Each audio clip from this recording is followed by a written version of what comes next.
गरीब राधा गांव के सेठ के घर में पूरा दिन काम करती थी। सुबह से लेकर देर रात तक वो झाड़ू पोछा, बर्तन और खाना बनाती। लेकिन जब भी वो अपनी मेहनत के पैसे मांगती तो सेठ और उसकी पत्नी उस पर हंसते और कहते, तेरे जैसे लोगों की कोई कीमत नहीं होती, और फिर उसे डांट कर भगा देते। एक दिन इन सब से तंग आकर राधा रोते रोते जंगल की ओर चली गई। चलते चलते वो एक पुराने कुएं के पास पहुंची और दुखी होकर उसमें झांकने लगी। तभी उसे अंदर से हल्की सी रोशनी दिखाई दी। उसने देखा कि एक छोटी सी चमकती हुई चिड़िया जाल में फंसी हुई है। राधा ने बिना सोचे समझे उस चिड़िया को जाल से आजाद कर दिया।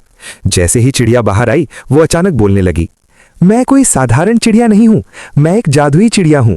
तुमने मेरी जान बचाई है, तुम जो चाहोगी मैं तुम्हें दूंगी।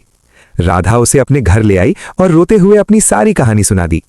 ये सुनकर जादुई चिड़िया ने अपनी शक्तियों से राधा को सुंदर और आत्मविश्वासी बना दिया।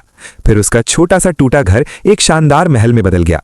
साथ ही उसे ढेर सारे पैसे, कपड़े और अनाज भी मिल गए।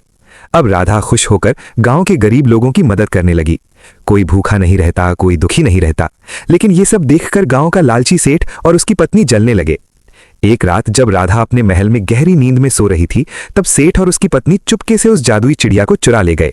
और सुबह जब राधा उठी तो चिड़िया कहीं नहीं मिली। वो बहुत परेशान हो गई और उसे ढूंढने लगी।